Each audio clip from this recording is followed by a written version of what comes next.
अगं हात घट्ट पकड ना. खुळ्यासारखी कुठेतरी काय बघतेस? बघावं तेव्हा वेगळ्याच कुठल्या तरी स्वप्नात हरवलेली असते. वर हसतेस काय मूर्खासारखी? खुळी आहेस काय? अहो पूर्वी सुद्धा असंच प्रेमाने खोळी म्हणायचे. अगं तुळजा मावशी पकड ना, नाही तर मी खाली पडेन. चल.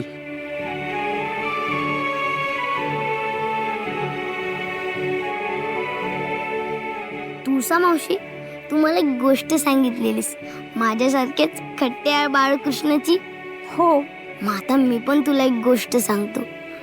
कंस मामा आणि माझ्या दिगू मामा अशी. शंभू, कंस मामा दुष्ट होता की नाही, पण माझा दिगू मामा मनातून खूप प्रेम आहे.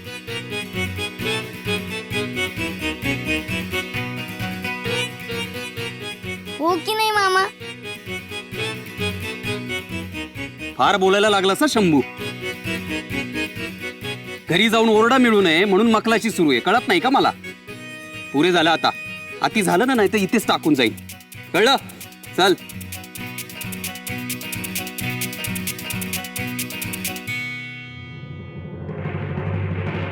हा रमाई, सगळीकडे शोधलं पण शंभू कुठेच नाही दिसला. अरे देवा, आता काय करायचं? हा दिगू पण इतका वेळ का लावतोय?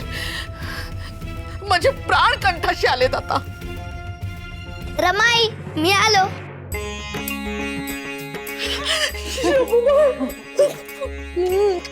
हॅलो, माझं बाळ आलं. कुठे कुठे होतास रे सोन्या? हा, ही आजी तुला आवडत नाही ना? तुझ्या काळजीने जीव गेला असता रे माझा. हा, आम्ही किती घाबरलो होतो माहितीये. अगं पण मी कुठेही कसा जाईन? मी तुळसा मावशीकडे गेलो होतो.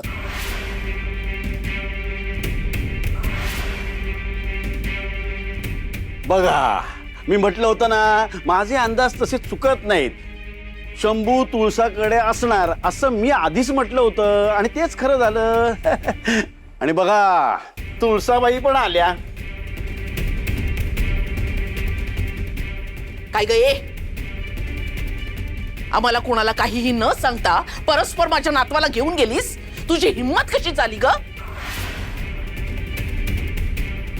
माझ्या नातवाला पळवायचा विचार होता का?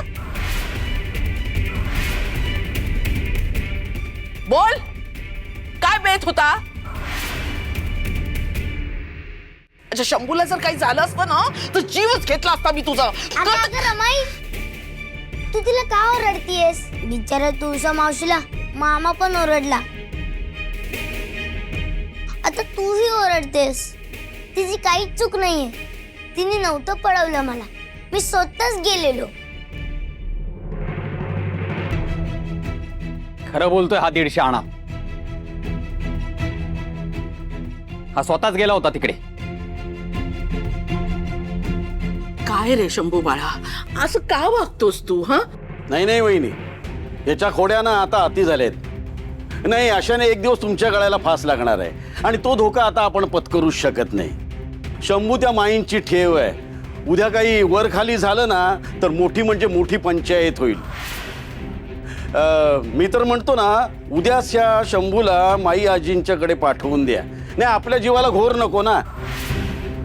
ज्याची वस्तू त्याच्याकडे पोहोचलेली बरी. नाही नाही, मी त्या दुष्ट आजीकडे जाणारच नाही.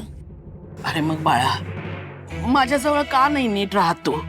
ही आजी तुला आवडत नाही ना? तशी आवडतेच, पण उपयोग काय? तुला खेळता येत नाही, गोष्टी सांगता येत नाही, तू नुसती घोरतेस. म्हणून तू असं खुळ्यासारखं वागणार आहेस का शंभू? रमाईला आणि सर्वांना त्रास देणार आहेस का? शंभू बाळा, असं नको रे वागू. शहाणा ना तू. आपण एक काम करूया. हे तू जरा अंगणात थांब. जा.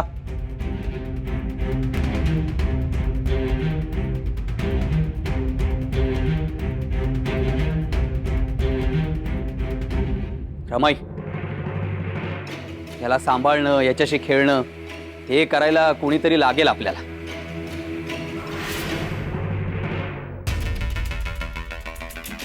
काय बोलणं सुरू असेल आत? आणि अहो मला बाहेर थांब का म्हणाले? विठुराया, तू सखा आहेस ना माझा, मग मला घरात यायची अजून एक संधी दे ना. माझ्या माणसांशिवाय आहोंपासून मी दूर कशी राहू? त्यांच्या जवळ राहण्यासाठीच तर मी इतका आटापिटा करून इथे आले ना. मला इथून बाहेर नको रे काढू. रमायला आणि काकूला याच्या मागे धावणं झेपायचं नाही. अनायसे याला त्या मुलीचा लळा लागलेलाच आहे. स्वतःहून तिच्याकडे गेला म्हणजे याचं बरं जमतंय तिच्याशी. आई पण इथे नाहीये, त्यामुळे तिलाच शंभूला सांभाळायला ठेवायला हरकत नाही.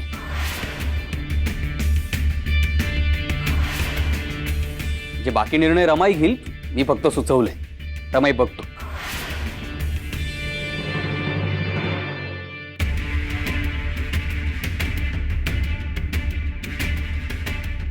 तुळसा मावशी,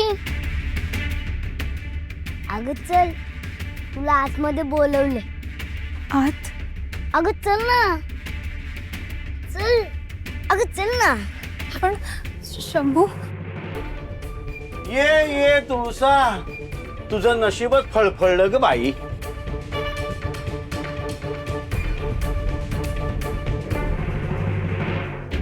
तुळसा, गंगीला लागलं होतं तेव्हा तू तात्पुरती या घरात कामाला आली होतीस.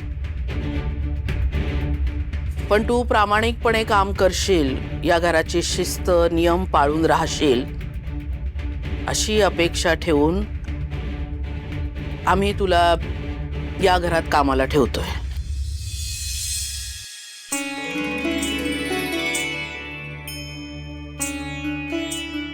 गंगी बरी झाली असली तरी.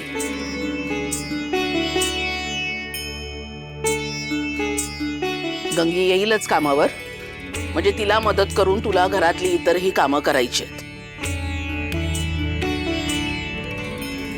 आणि पडेल ती कामं करायची तयारी ठेवावी लागेल. आणि मुख्य म्हणजे शंभूची नीट जबाबदारीने काळजी घ्यावी लागेल. हो, पडेल ती कामं अगदी आनंदाने करेन. म्हणजे मी सांगेन ती पण. हा,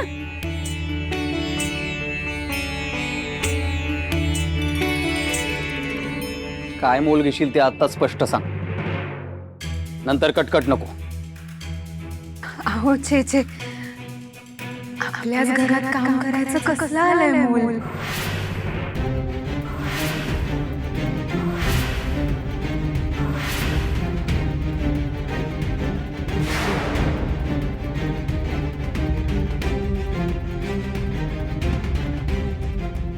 म्हणजे मला गरज होती तेव्हा तुम्ही मला काम दिलं, म्हणून हे घर मला आपलं वाटलं.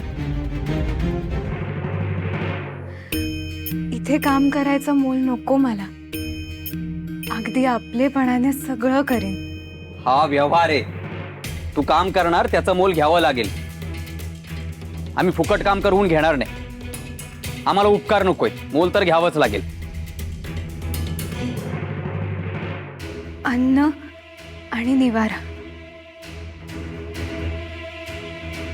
इतकंच मला खूप झालं. ठीक आहे, उद्यापासून कामाला ये.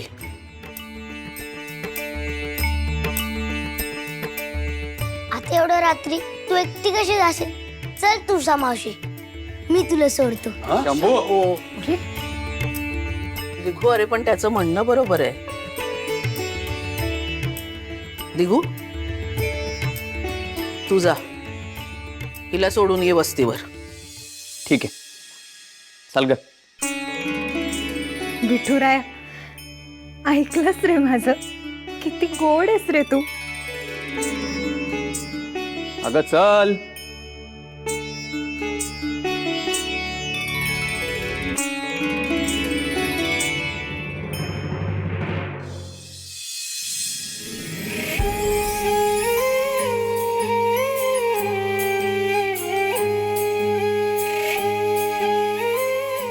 विठुराया, तुझ्यामुळे मला उद्यापासून माझ्याच घरात काम करता येईल, राहता येईल. ऐक, अगं काय झालं? उठ उठ, सावकाश सावकाश.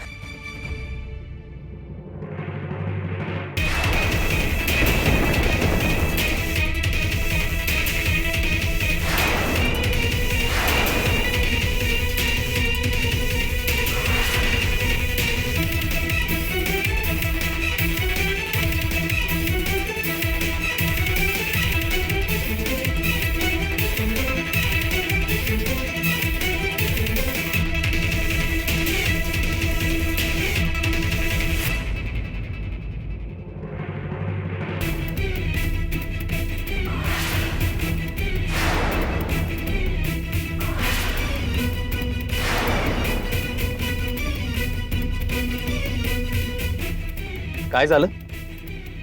आणि इतक्या रात्री तू इथे काय करतेस? माझं सोडा. इतक्या रात्री ही भिकारडी लोचट अवदसा तुमच्या सोबत काय करते सावकार? मी बघितलं ना खिडकीतून. ही मुद्दाम पडली, स्वतःचा सगळा भार तुमच्या अंगावर टाकला होता.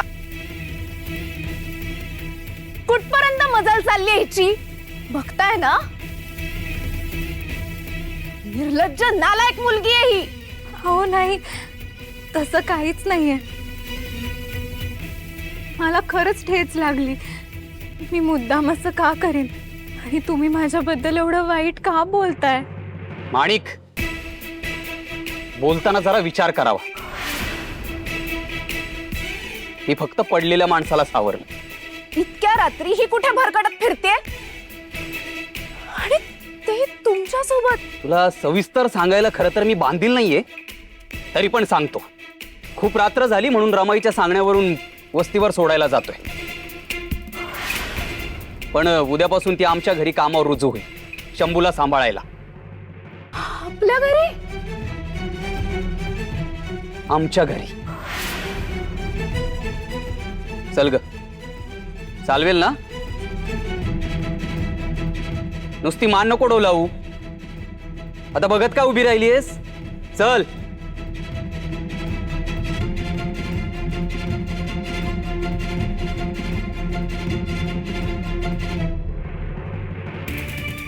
सावकारांनी माझ्या समोर तिची बाजू घेतली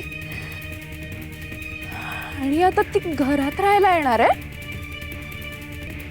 नाही नाही, आता क्षणाचा जरी उशीर झाला ना तरी आहोंना नादाला लावेल.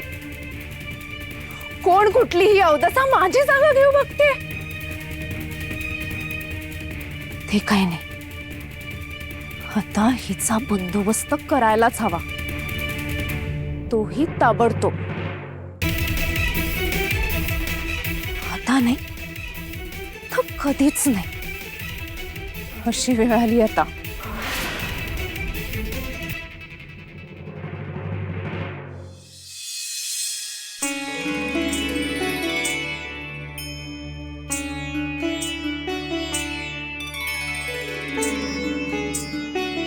विठुराया, आज खूप खूप आनंदाचा दिवस आहे. तुळसा म्हणून का होईना मला पुन्हा घरात प्रवेश मिळतोय. पुन्हा घराबाहेर पडण्याची वेळ येऊ देऊ नकोस हा. आणि तू माझ्या सोबत आहेस ना? चल मग येते हा. सांभाळून घे मला.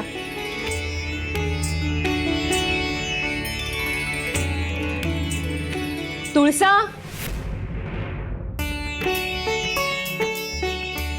अगं गेल्या गेल्या समद्या कामांवर तुटून पडू न ग. लयासनी निहारी देते आणि लगोलग वाड्यावर येते बघ. तुला तुझ्या आवडीचं काम मिळालं, मला लई बरं वाटतं. जा, सांभाळून राहा आणि यांच्या आद्यात मध्यात पडू न ग. जा, आले.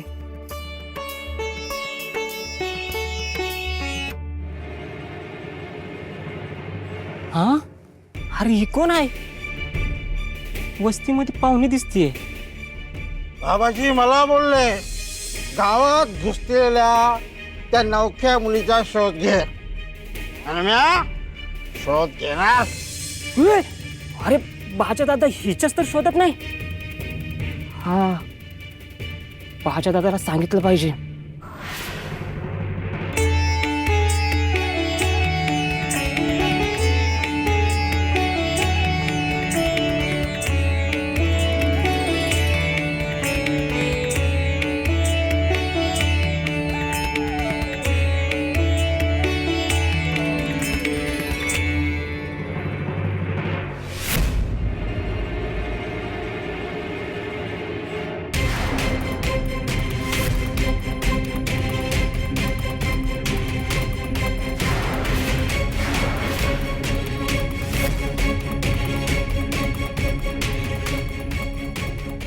तुम्ही इथे? हो, मीच असणार ना. माझंच घर आहे. उपरी तू आहेस, गळ्यात पडणारी लोचट कुच्ची.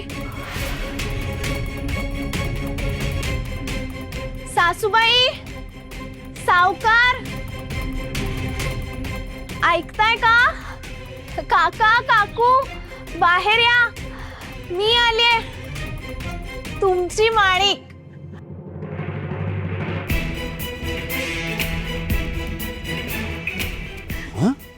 अगं बाई माणिक,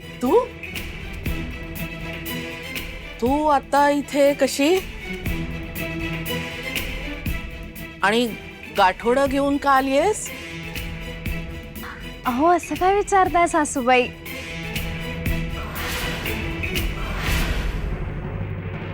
हे माझंच घर आहे की.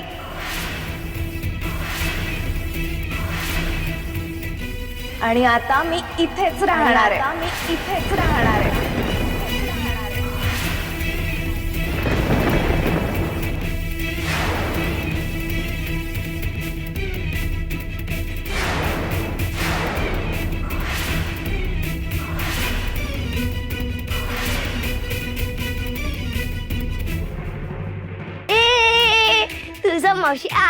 तुझा मावशी आली. चल आता मी ना तुला सोडणारच नाही. आपण ना खूप खूप खूप खेळायचं. चल ना खेळायला. शंभू बाळा, अरे तुझी माणिक मामी सुद्धा आलीये की. हेक, तू नाही माझी मामी. तू फक्त माणिक. मी तुळसा मावशीला बोलवलेलं म्हणून ती आली. तुला मी नाही बोलवलं तर तू आलीस. शंभू, मोठ्यानं असं उलट बोलू नये. जा, तू तर बाहेर खेळायला जा. आली ना तुझी तुळसा मावशी, ती नंतर खेळेल हा तुझ्यासोबत. जा, आता जा तू बाहेर जा. सासूबाई, शंभूचं बोलणं मी काही एवढं मनावर घेत नाही. अहो, पण किती वेळ झाला, कुणाच्याच लक्षात कसं नाही आलं? नाही म्हणजे मी एवढं गाठवडं घेऊन दारात ताटकळत उभी आहे इतका वेळ. काकू, अहो आरतीचं ताट आणा की.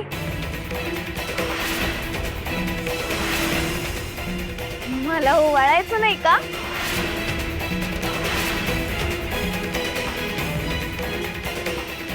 अगं माणी, काय चाललंय तुझं? आज का ओवाळायचं? हा काय तुझा गृहप्रवेश नाही. दिगू सोबत लग्न झाल्यानंतर रितसर सून म्हणून या घरात येशील ना, तेव्हा मी स्वतः ओवाळेन तुला. सगळं कसं थाटामाटात करेन.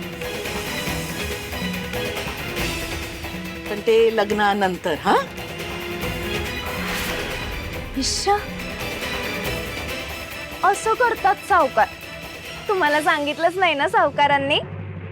सासूबाई, अहो आमचं लग्न झालंय.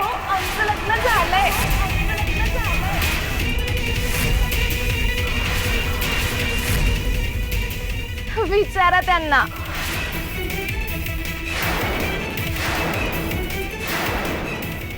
काय सांगतेस काय? लग्न झालं? आम्हाला ही गोड बातमी कळलीच नाही, नाही का ग बच्चे? अहो हो खरंच हं? विचारा ना सावकारांना, तेच सांगतील. काल रात्रीचा तमाशा पुरे झाला नाही म्हणून मुद्दाम करतेस ना तू? काल रात्रीचा तमाशा? काय रे दिगू आणि माणिक, तुम्ही दोघे काय गंधर्व विवाह वगैरे करून आलात की काय? दिगू, अरे मी काय ऐकते? आम्हाला कुणालाही काही न सांगता सवरता तू लग्न करून मोकळा झालास. आणि दिगू, दोन्ही कुटुंबाची परवानगी असताना तुम्ही गुपचूप लग्न का केलं रे? अरे काही लग्न बिग्न झालेलं नाहीये रे. आणि रमाई, मी गुपचूप लग्न कशाला करेन? ही माणी काहीही बोलते आणि सारखं सावकारांना विचारा असं बोलून तिचा मुद्दाम खोटा रेटतीये ती. तिने रेटून म्हटलं म्हणून जे घडलंच नाही हे घडलंय असं मान्य का करेन मी? खूळ लागलं हिला. तुम्ही कुठे हिच्या बोलण्यावर विश्वास ठेवता? ही काय वाटेल ते बोलेल. अहो आता लपवून काय होणार आहे? सासूबाई काही रागवणार थोडीच आहेत. मी सांगते. अहो सासूबाई, माझ्यावर नाही ना, पण या तुळसावर विश्वास आहे की नाही तुमचा? आमच्या लग्नाची साक्षीदार ही तुळसा आहे.